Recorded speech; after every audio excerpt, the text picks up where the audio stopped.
श्रीगुरुभ्यो नमः। श्री महागणाधिपतये नमः। श्रीमात्रे नमः। ललिता सहस्र नाम को क्यों रहस्य नाम बोलते हैं? क्योंकि वो कुछ लोग बोलते हैं वो रहस्य नाम है, इसलिए सभी नहीं पढ़ सकते हैं, मगर ऐसा नहीं है। वो हम सुनने और देखने में वो कैसे लगते हैं, वो कॉमन नाम जैसे हमको वो ऐसा दिखते हैं, मगर वो कॉमन नाम नहीं है।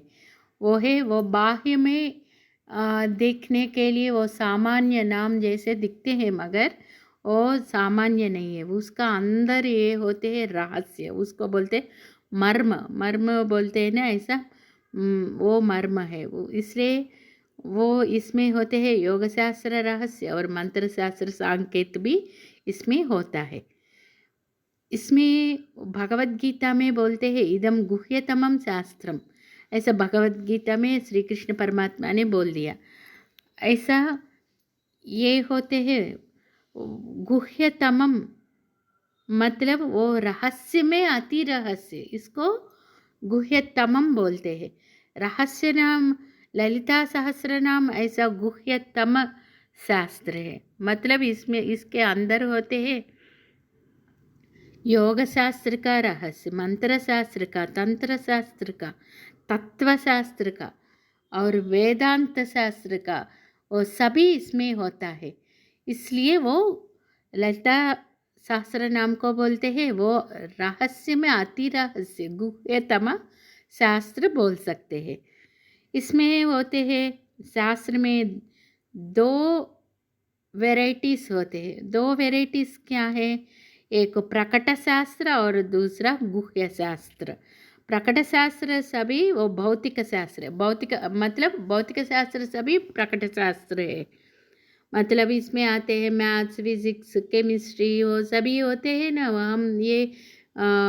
हम जॉब के लिए ही वो पढ़ते हैं, मगर वो असली विद्या नहीं है। असली विद्या वो है वेद वेद रहस्य, वो उपनिषद सार, वो होते हैं वो असली विद्या है। इसलिए इसको बोलते हैं, इसको समझने के लिए ही भगवान का ही अनुग्रह चाहिए, तभी हम समझ सकते हैं। इसलिए वो हम माँ का अनुग्रह चाहिए, तभी हम समझ सकते हैं।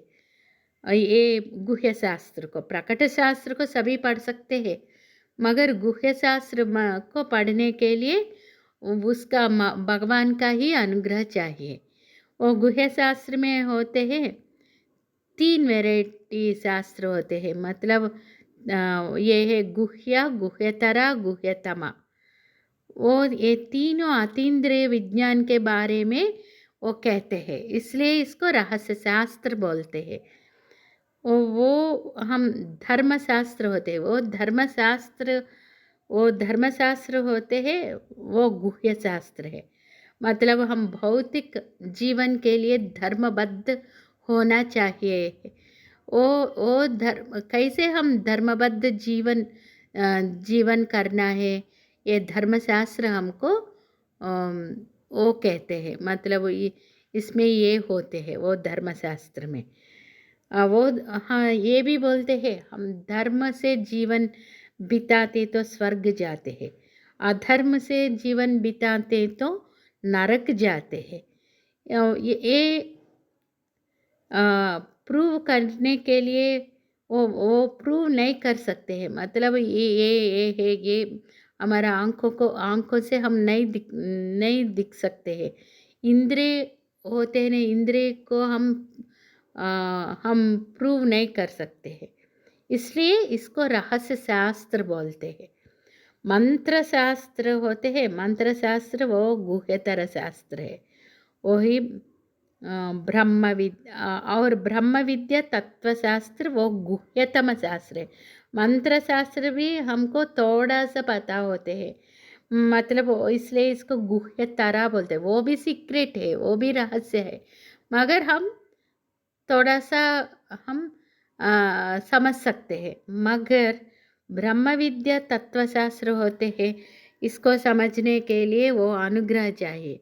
मतलब ये तीनों शास्त्र के लिए भी अनुग्रह होना है, मगर वो लास्ट में वो गुह्यतमा बोले ना, वो गुह्यतम शास्त्र वो ब्रह्म विद्या तत्वशास्त्र ये होते। इसलिए इसको ये गुह्या और गुह्यतरा गुह्यतमा ये तीनों को समझने के लिए हमको अनुग्रह चाहिए। इसलिए इसको बोलते हैं, वो सूक्ष्मार्ध में होते हैं ना, इसलिए इसको रहस्य नाम बोलते हैं। एक एक नाम में इतना गूढ़ार्थ है, इतना हम सूक्ष्म दृष्टि से इसको देखना पड़ते हैं, तभी हम इसको समझ सकते हैं। सहस्रनाम स्तोत्र वो एक स्तोत्र ग्रंथ नहीं है, वो एक महाशास्त्र ग्रंथ है। ये इसमें होते हैं धर्मशास्त्र, मंत्रशास्त्र, योगशास्त्र, वेदांत शास्त्र, ऐसा शास्त्र है। ये शास्त्र को इम्प्रूव करने के लिए ज़्यादा लोग इसमें व्याख्या सहित वो अर्थ बताया है। इसलिए वो होते हैं मंत्रशास्त्र, और मंत्रशास्त्र सत्यम को जानने के लिए मंत्रशास्त्र मतलब वो व्यावहारिक वो व्यावहारिक काम के लिए धर्मशास्त्र, और उपासना के लिए मंत्रशास्त्र, और वो सत्य जानने के लिए तत्वशास्त्र। ये तीनों शास्त्र मनुष्य को चाहिए। वो व्यावहारिक जीवन बिताने के लिए धर्म से करना पड़ेगा, और पारमार्थिक जीवित के लिए वेदांत चाहिए। इसलिए ईश्वर का अनुग्रह के लिए वो मंत्र उपासना चाहिए। इसलिए ये तीनों शास्त्र भगवद अनुग्रह होते तो ही हम समझ सकते हैं। और कौन सा हम मालूम करते हैं, मालूम करने से कुछ भी नहीं चाहिए, वो ऐसा शास्त्र वो ललिता सहस्रनाम है। वो ललिता सहस्रनाम को कौन हमको दिया है? वो वसिन्यादि वाग्देवता ने दिया है। इसलिए वो हम निरंतर ये उसको मनन करना पड़ेगा। ललिता सहस्रनाम में, ललिता सहस्रनाम को हम निरंतर मनन करते तो क्या होता है, हमारा अंदर से वो इतना चेंजेस आते हैं, वो हम नहीं कह पाते हैं। वो पढ़ने से वो उसका अंदर होते हैं, ये ज़्यादा महिमा भी है।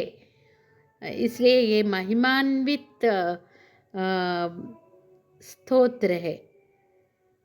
इसलिए इसमें इसका अंदर होते हैं, उपनिषद का सार भी है, मंत्र शास्त्र का भी सार है। अब हम देखते तो वो ग्रेप का बंचेस होते ना, ऐसा कुछ कुछ नाम ग्रुप जैसे बन के एक एक बंच जैसा होते हैं। वो फॉर एग्जाम्पल भवदा वसुधा वृष्टि पापारण्यदवानला दौर्भाग्यतूलवातूला जराद्वान्तरविप्रभा भाग्याब्धिचन्द्रिका भक्तचित्तकेकि घना घना रोगपर्वत दम्भोलिः मृत्युदारुकुठारिका। ये एक बंच जैसे है ना, ये इतना तक हम डेली पढ़ते तो सकल जातक दोष निवारण होते हैं। इतना पावरफुल है ये नाम। पूरा ललिता सहस्त्र नाम में ऐसा ऐसा बंचेस ज़्यादा है। एक एक प्रॉब्लम के लिए हमको एक एक बंच को हम पठन करते तो वो प्रॉब्लम सॉल्व हो जाते हैं। आप देख लीजिए दुर्लभा दुर्गमा दुर्गा, वो दुर्गा विद्या के बारे में ये बंच में होते हैं। ऐसा विशुद्धि चक्र निलय से हम कुछ नाम तक पढ़ते तो वो षटचक्र के बारे में वो बताते हैं। ऐसा ललिता सहस्र नाम में एक एक नाम हम जाप करते तो मंत्र शक्ति आते हैं। हम नहीं देख सकते हैं, मगर हम उसका फल हम भोग सकते हैं। ये पठन करते तो वो सूक्ष्म दृष्टि से हम देखते तो है तब हमको मालूम पड़ते हैं ये इतना अद्भुत रहस्य है इसका अंदर, इसलिए इसको रहस्य नाम बोलते हैं। श्री मात्रे नमः।